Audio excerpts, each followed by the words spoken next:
Halo teman-teman, bagaimana persiapan UKM PPD-nya? Semoga tetap semangat ya.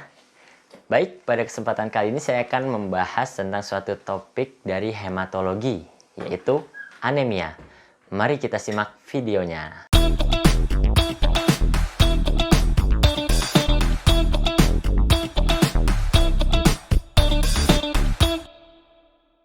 Jadi, anemia didefinisikan oleh WHO sebagai berkurangnya kadar hemoglobin untuk laki-laki itu kurang dari 13 gram per desiliter. Untuk perempuan ini dibagi menjadi 3. Ada yang wanita yang tidak hamil dan wanita yang hamil di trimester pertama dan kedua dan ketiga. Jadi wanita yang tidak hamil itu dikatakan anemia apabila kurang dari 12 gram per desiliter. Akan tetapi untuk wanita yang hamil baik trimester 1, 2 atau 3 dikatakan anemia ketika kadar Hb-nya kurang dari 11. Nah, ini adalah tabelnya. Jadi teman-teman dapat lihat sendiri dan harus diingat. Gejala anemia secara umum itu terdiri dari 5L, yaitu lemah, lesu, letih, lelah, lunglai. Dan kadang kita dapat melihat secara kasat mata berupa pucat atau pasien mengeluh kunang-kunang, pusing, dan penurunan konsentrasi. Nah, bagaimana cara kita mendiagnosis anemia? Anemia banyak sekali macamnya, ya. Ada macam-macam yang meliputi penyebabnya, yaitu anemia karena kekurangan besi, kekurangan B12, atau asam folat, dan lain sebagainya. Oleh karena itu, yang pertama, ketika kita menemukan pasien atau di soal Hb kurang dari normal, maka selanjutnya kita lihat clue-nya. Yang berikutnya adalah MCV-nya. Apakah MCV-nya itu rendah atau tinggi atau justru normal?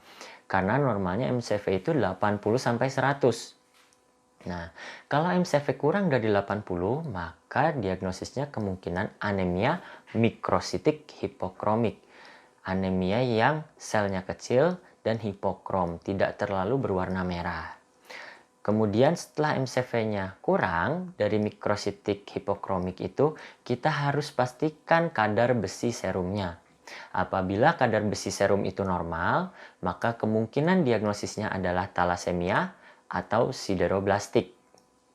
Apabila besi serumnya turun atau rendah, maka hampir dapat dipastikan ini adalah defisiensi besi.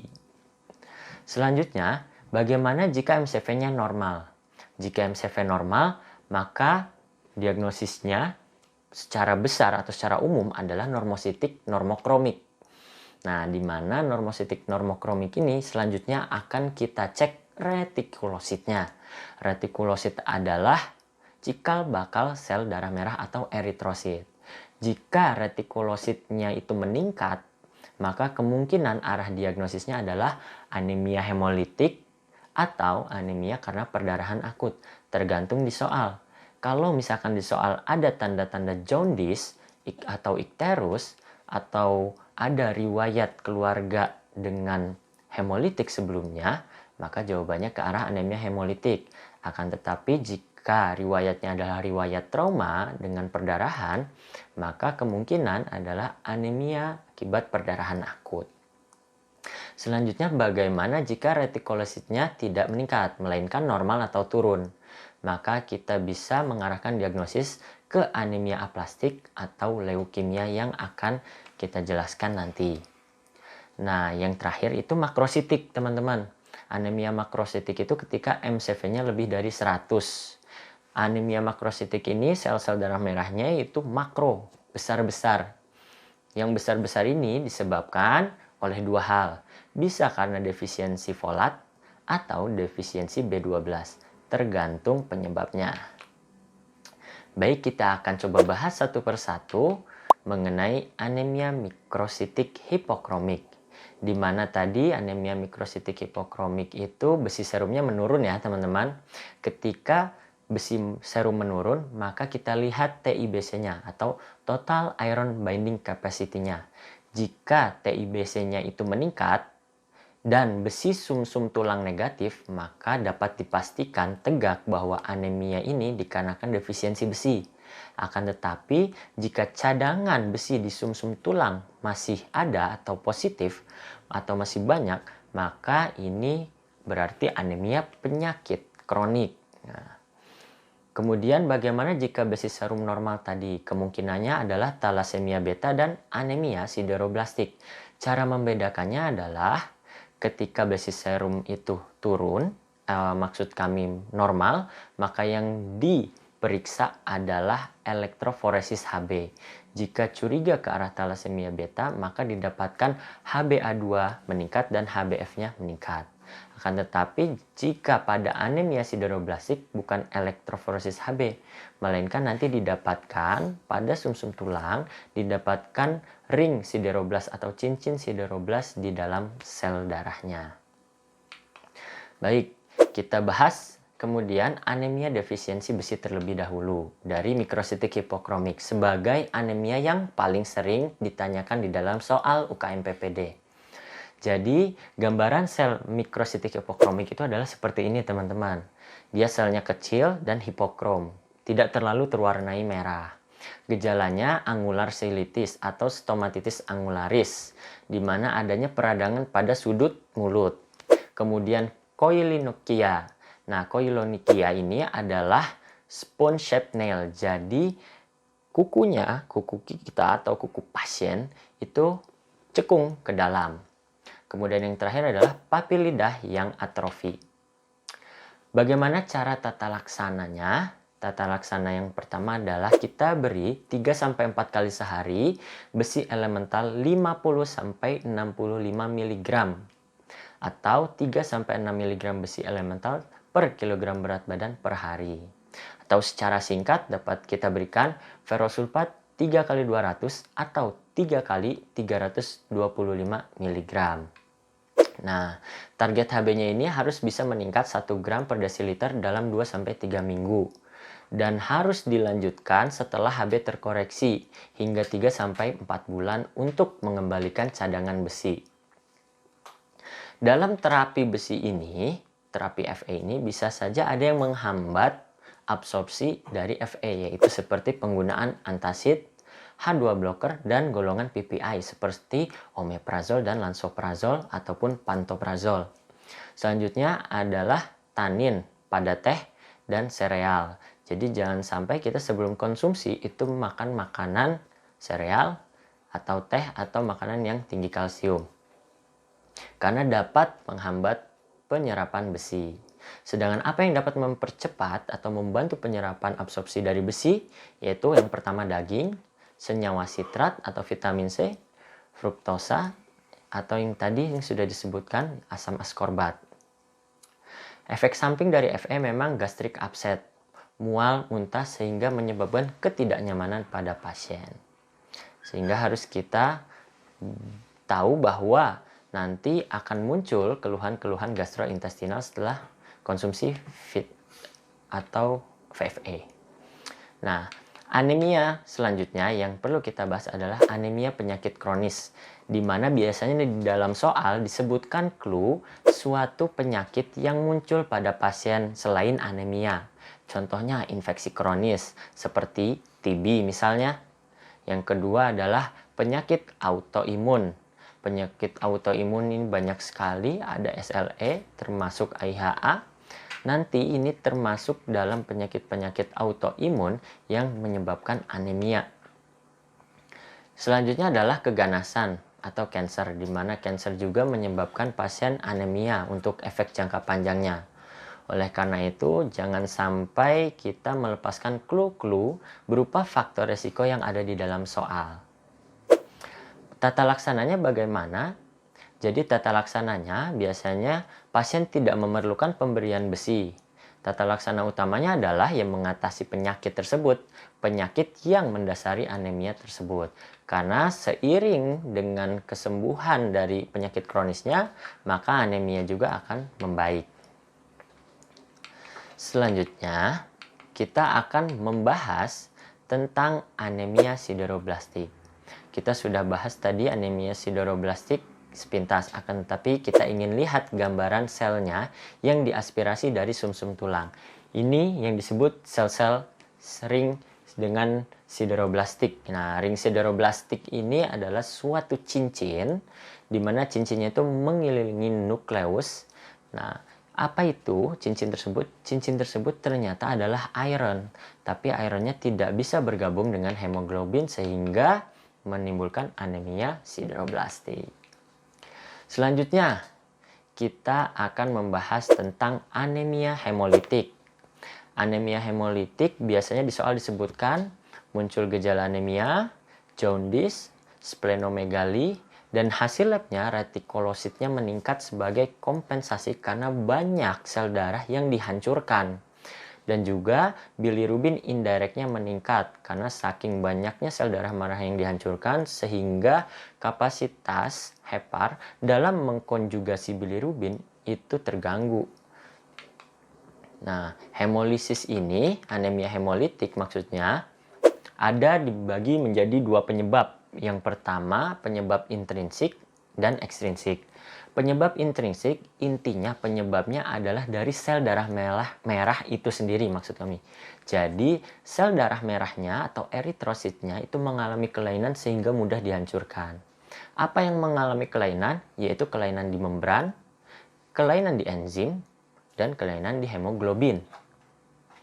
Sedangkan yang ekstrinsik itu adalah kelainan yang justru bukan pada sel darah merahnya, melainkan ada penyebab lain, yaitu autoimun, sehingga imunnya menyerang pada sel darah merahnya, kemudian infeksi seperti malaria dan mikroangiopati.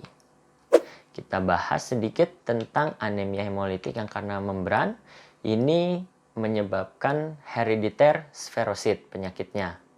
Sedangkan yang karena enzim itu karena defisiensi G6PD, sehingga pemeriksaannya perlu dilakukan G6PD assay.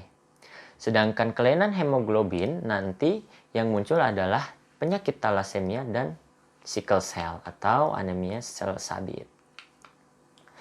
Nah, untuk hemoglobinopati talasemia khususnya akan kita bahas terlebih dahulu karena paling sering juga di soal UKM PPD. Sedangkan yang lainnya kemungkinan kecil keluarnya. Nah, untuk talasemia ini dibagi menjadi dua. Ada 2 alfa dan 2 beta. Atau yang dimaksud talasemia alfa dan talasemia beta, teman-teman. Biasanya talasemia beta ini yang lebih berat. Kapan kita curiga pasien ini mengalami talasemia? Tentunya ada riwayat keluarga talasemia positif. Yang keduanya, ada riwayat hemolisis atau gejala manifestasi hemolisis seperti anemia, ikterus, dan splenomegali pada usia dini. Selanjutnya, jika dilakukan pemeriksaan fisik lainnya, maka ditemukan deformitas tulang. Deformitas tulang ini menunjukkan atau ditunjukkan dengan gambaran facies coli seperti gambaran pada wajah anak ini. Nah, itulah facies coli yang khas pada talasemia. Sedangkan dalam pemeriksaan labnya dapat anemia seperti yang sudah kita bahas tadi, yaitu anemia mikrositik hipokromik. Dan indeks Menser dapat dihitung juga, di mana indeks Menser ini menghitung MCV dibagi dengan jumlah eritrosit yang hasilnya kurang dari 13. Sedangkan pada morfologi darah tepi muncul gambaran sel target seperti ini dan teardrop cell seperti teardrop.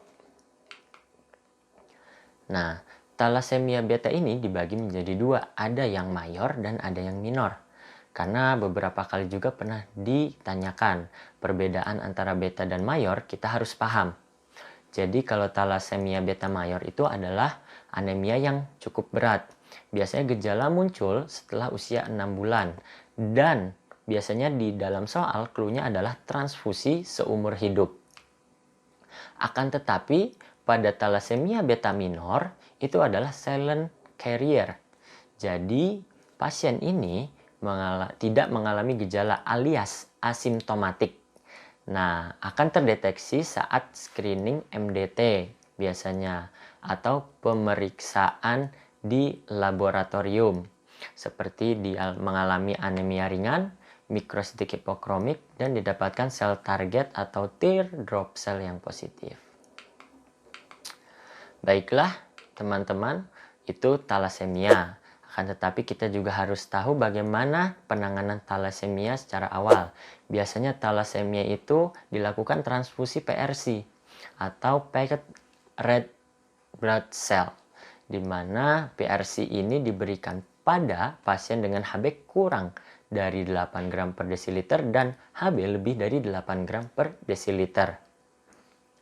Apabila HB lebih dari 8 gram per desiliter, maka harus disertai dengan gejala keadaan umum yang kurang baik, anoreksia, gangguan aktivitas, dan gangguan pertumbuhan. Dan juga jika adanya pembesaran limpa yang cepat dan perubahan pada tulang. Nah, selanjutnya selain transfusi PRC berkala, kita juga harus menambahkan iron chelating. Iron chelating agent ini fungsinya untuk mengangkut besi. Maksud kami mengangkut besi kemana? Jadi besi yang kelebihan pada pasien-pasien talasemia akibat transfusi terus-menerus harus dibuang. Nah, untuk membuangnya itu perlu pengangkutan atau perlu iron chelating ini. Oleh karena itu, indikasi iron chelating itu diberikan pada pasien yang biasanya transfusinya lebih dari 5 liter, transfusi lebih dari 10 kali, atau transfusi yang sudah lebih dari 10 tahun. Biasanya nama iron chelatingnya adalah Deveriprox, 75 mg per kilogram berat badan per hari. Dibagi menjadi 3 dosis per oral. Baiklah teman-teman, selanjutnya saya akan menjelaskan mengenai anemia makrositik. Nah, untuk anemia makrositik itu disebabkan oleh penurunan atau defisiensi vitamin B12 dan juga defisiensi dari folat. Jadi bentuk anemianya, sel darah merahnya adalah besar-besar seperti ini, mendekati leukosit. Normalnya sel darah merah itu lebih kecil dari leukosit dan limfosit. Nah, akan tetapi pada gambaran morfologi darah tepi ini menjadi sama. Nah, gejalanya juga kita harus tahu bahwa gejala kekurangan vitamin B12 itu berupa glositis atrofi, di mana lidahnya mengkilap. Kemudian ada atrofi vaginal pada perempuan, malabsorpsi, dan juga ada gejala neurologis karena B12 juga diperlukan untuk metabolisme sel-sel saraf. Bagaimana kita menata laksana pasien-pasien anemia megaloblastik? Karena seringkali anemia megaloblastik ini tata laksananya ditanyakan pada soal UKM PPD. Jadi yang pertama tergantung penyebabnya. Apabila defisiensi asam folat sebagai penyebabnya, maka pasien harus diberikan asam folat 1-5 mg per hari selama 1-4 bulan. Dan biasanya dosis 1 mg per hari sudah cukup atau efektif. Sedangkan apabila defisiensinya karena defisiensi vitamin B12, maka kita dapat berikan vitamin B12 parenteral sebanyak 1 mg per hari selama 1 minggu itu berturut-turut. Dan dapat dilanjutkan 1 mg per minggu selama 4 minggu. Sebenarnya sediaan oral itu sama efektifnya dengan parenteral. Akan tetapi oral itu sangat perlu compliance pasien atau kepatuhan pasien. Oleh karena itu lebih baik yang parenteral karena konsumsinya menjadi terjamin. Baiklah teman-teman, demikian penjelasan saya tentang anemia. Anemia pada sesi ini adalah anemia khusus yang sering keluar di soal-soal UKM PPD. Oleh karena itu teman-teman tetap semangat, jangan lupa untuk mengerjakan soal-soal setelah ini. Sampai jumpa.